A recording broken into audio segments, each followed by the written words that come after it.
So then let's move on to the last presentation of today, and then at the end we'll still have some time for Q&A.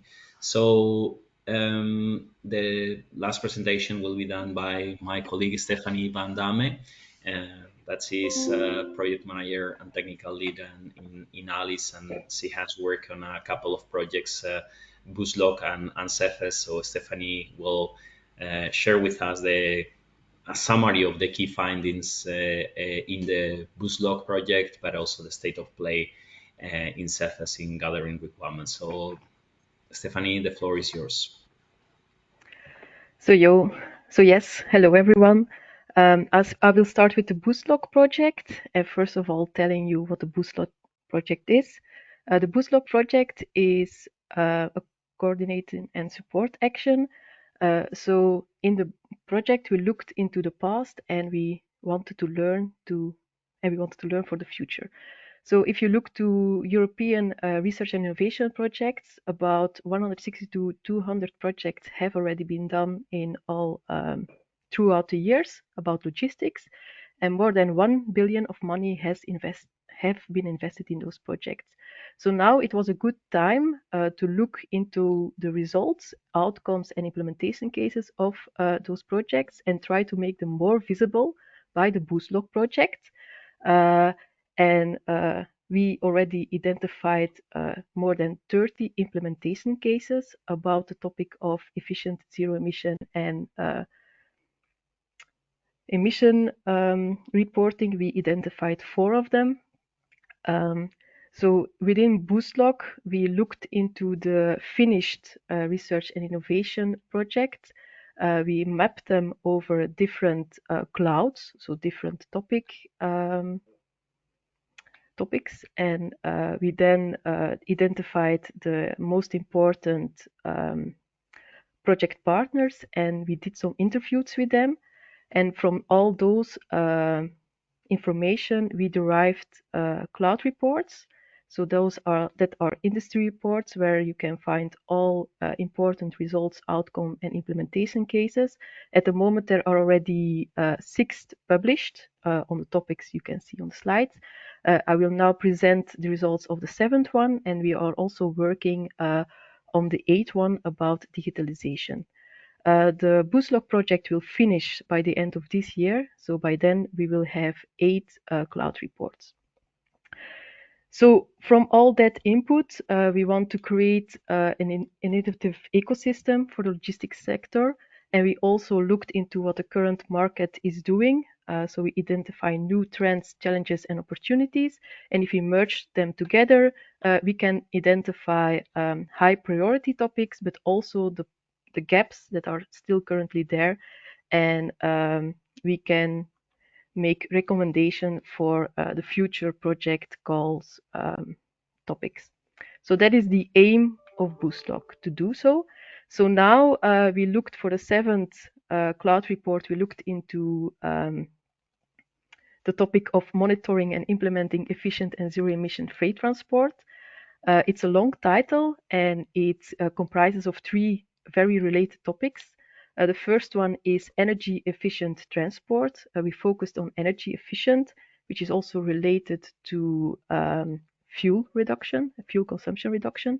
This can be done by aerodynamics, this can be done by increasing your load efficiency in your trailer, or this can be done by high capacity vehicles like the European modular system.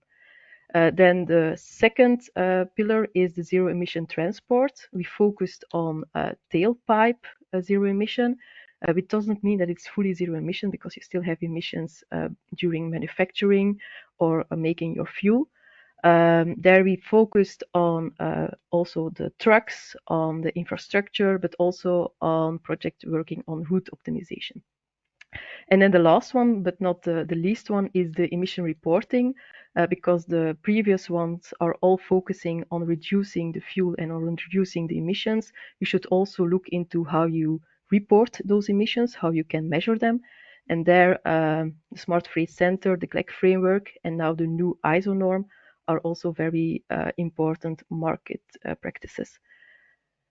Okay, So since we're already the seventh cloud report, we needed to make our scope quite strict. So we have chosen that we will focus on the three previous mentioned topics, but not on light commercial vehicles because that was already covered in the urban logistic cloud. We will also not cover connected cooperative automated mobility because that will be discussed in the digitalization cloud, so in the next cloud report. We also did not look into refuse trucks or buses because they have a totally different logistical operation. Also, hybrids and biofuels were not considered because they are not really tailpipe zero emission. And also, biofuels, their technology is very similar to industrial combustion engines, which is not really um, in research. Okay, so after all our work and discussing with all the experts, we have identified eight projects about efficient and zero emission freight transport. So we have U-Drive, which looked into naturalistic driving, Transformers and Aeroflex. I mentioned them together because they are very close interlinked, who focused on optimizing load efficiency, on aerodynamics, on hybrid powertrains. Then you have Ensemble, which focused on platooning. And platooning is where trucks can drive very closely to each other, maybe the second one even without driver, and that you try to optimize your fuel efficiency by improving the aerodynamics and yeah, like a lot of trucks very close after each other driving. Then you have H2Hole. H2Hole is about the demonstration of fuel cell electric trucks. This is the only project that we are considering that is not officially finished, but it's already going on from 2019.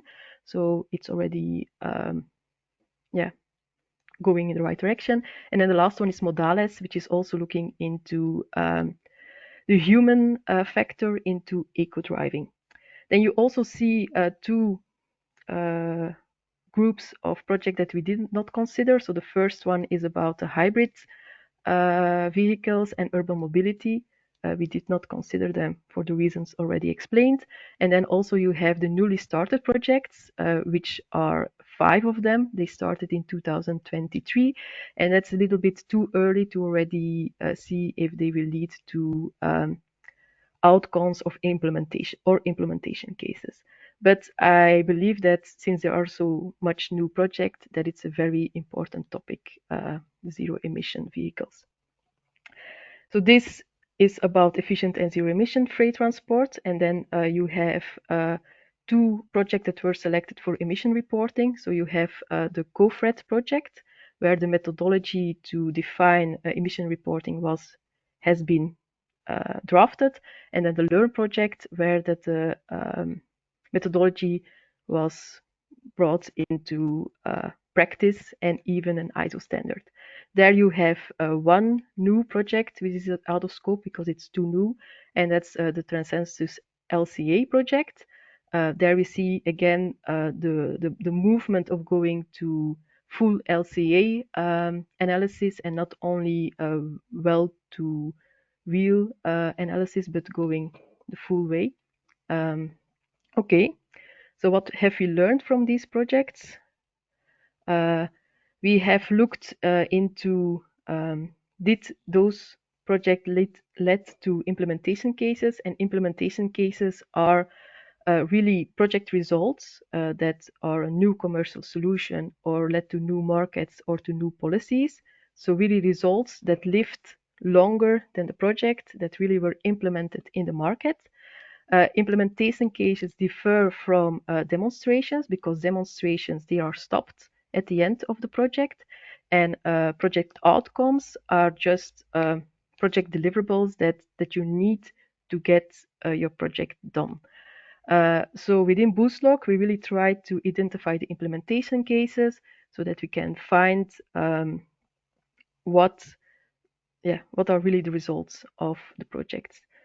So if you then look to the selected projects, the first three ones, to U-Drive, Transformers, and Aeroflex, we see that U-Drive only led to an outcome, to the understanding of naturalistic driving behavior and also some parameters about eco-driving.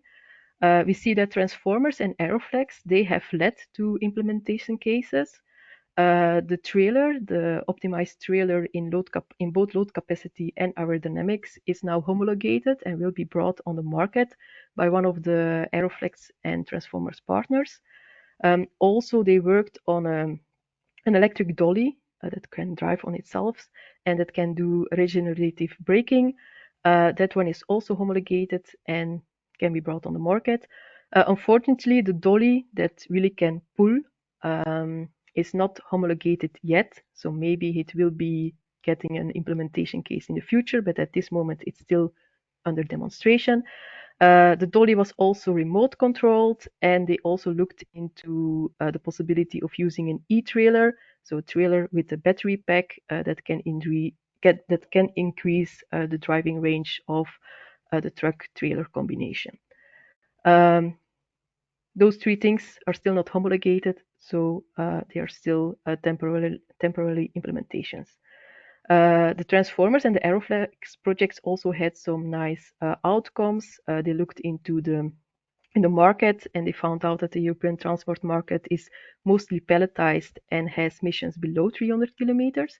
They also worked on a tool, puzzle, to optimize the load efficiency of your trailer. Then if you look to the next three projects, to Ensemble, H2Haul, and Modales, then we see with Ensemble, they really did a multi-brand platoon demonstration.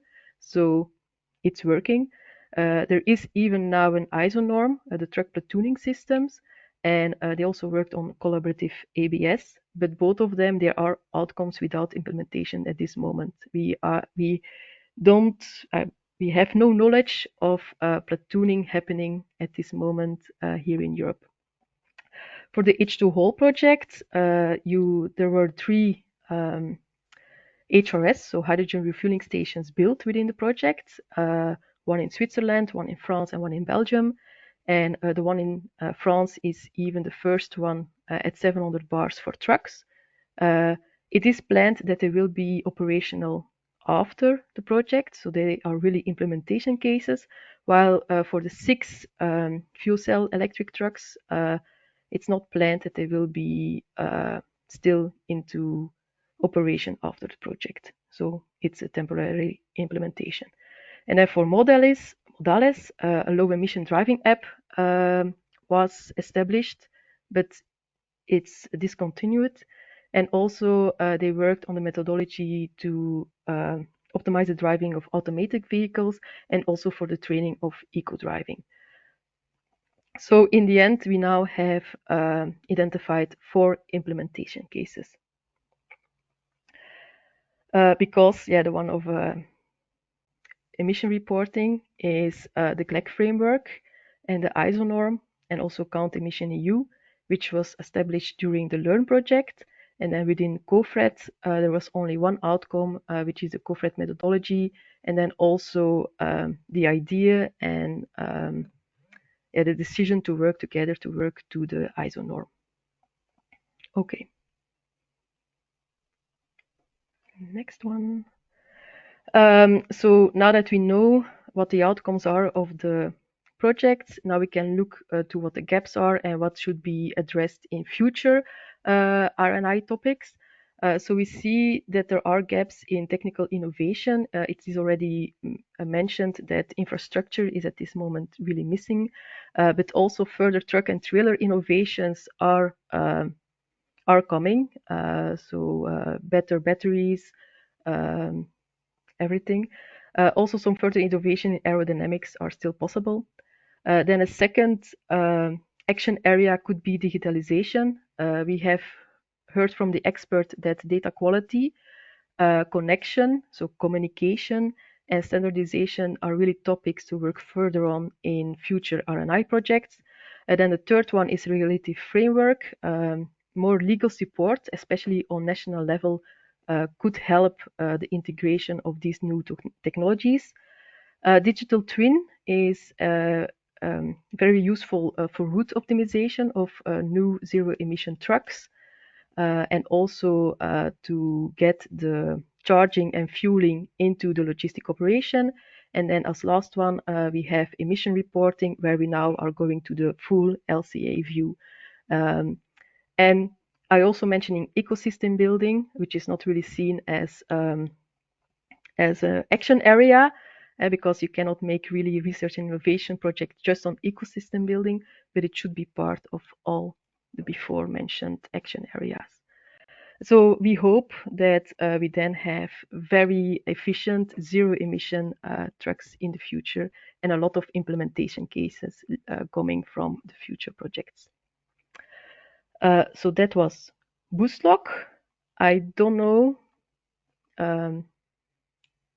I go through. Yeah, I think you can move on to the next. I couldn't see any. Okay, there is one from Andrea, Mhm. um, but I think it was referred to something else. So Yeah. I Okay. think it's let's move to the other presentation. Yeah. Yes. So the Boostlock report will be available in a couple of weeks. So if you want more information, you can ask it, and then it will be available. So then my next presentation is about the ZEVES project and the survey we done focusing on the stakeholders of the full zero emission truck ecosystem. So first of all, what is the ZEVES project? Within the ZEVES project, we are working on 5 objectives. So the first one is a real-world demonstration of battery electric and fuel cell electric trucks in Europe. There will be 6 battery electric trucks and 3 hydrogen fuel cell electric trucks. Um, we also will work on pathways to get those trucks be more affordable, reliable, and more energy efficient. The third objective is infrastructure. We need to map where we can fuel or charge them, and we will also look into new charging concepts, mostly megawatt charging systems. Then the fourth one is to see that the benefits that the technology promise can be delivered. And then the last one is a digital twin for fleet management. So both for charging, that's very important, and the implementation in real logistic supply chains. Then how will this be done? This will be done by doing 15 use cases throughout Europe, each focusing on specific topics and specific logistic operations. I will not go into detail. If you want details, the deliverable 1.2 is published on the ZFS website, and there all the demonstrations are described into detail and what they want to try to demonstrate. Okay. So then we go to the stakeholder survey results. First of all, the survey is still online. So if you feel the need to fill it in, that will be much appreciated. So we will now see why we do the survey. The survey is done to identify the needs and requirements of the full zero emission truck ecosystem. The ecosystem exists of a lot of stakeholders. We have identified 10 stakeholders groups ranging from the truck end user, so the owner of the truck, until the truck OEM infrastructure. And we have questioned them by specific interviews, but also by the online survey.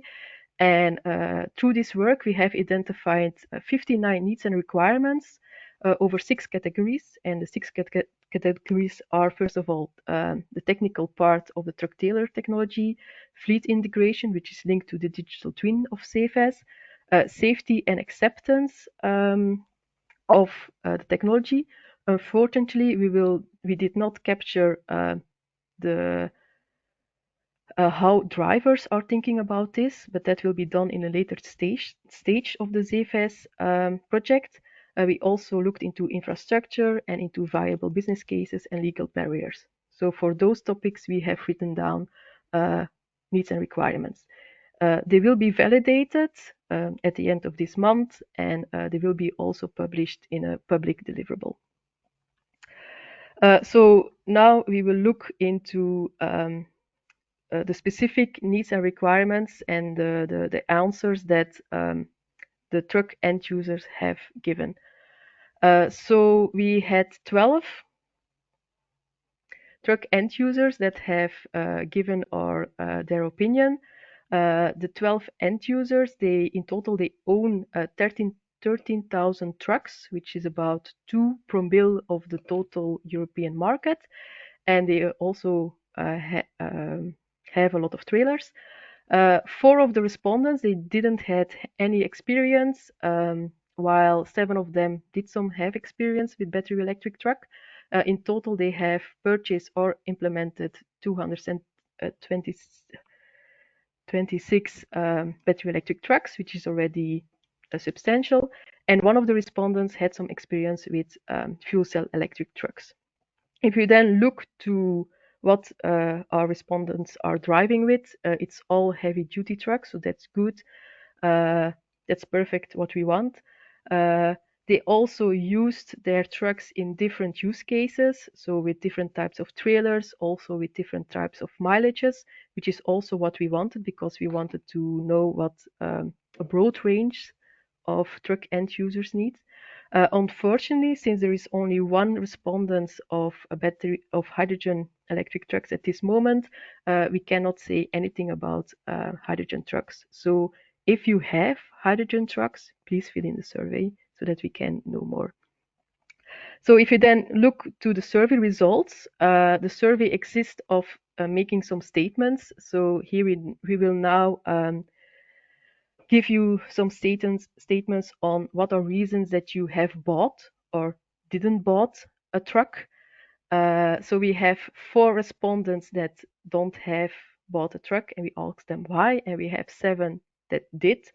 So the first one is, are battery electric trucks commercially available? Yes, they are, as I said in the other presentations today. But if you then ask if they are sufficient, if the range is big enough, then it's no. Also, there are some, the driving range and the payload is still restricted. So our conclusion about that is that battery electric trucks are available, but at this moment they don't suffice to fill in the needs for payload and driving range. Not all missions can be done. Then if we look into the implementation, we ask them, is software that can do the implementation available? If they don't have battery electric trucks, they say yes, but if they have, that drops dramatically because you hear that operating a fleet with both diesel trucks and battery electric trucks is quite challenging. They don't really know how to do it. So that can be solved. Then the third one is safety and acceptance. I'm happy to say that the technology, if it's homologated, they think it's safe.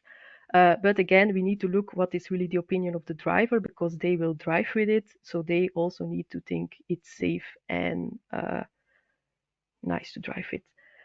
Then the next one is the infrastructure. We ask them, is charging taking too long and is the infrastructure available? So charging is taking too long at this moment and the infrastructure is not available. So this is really a threat for the full ecosystem and should be solved in the future. And then the last one is a viable business case. There we see that the respondents are mixed. So some have a viable business case, but others not. So again, it's work in progress.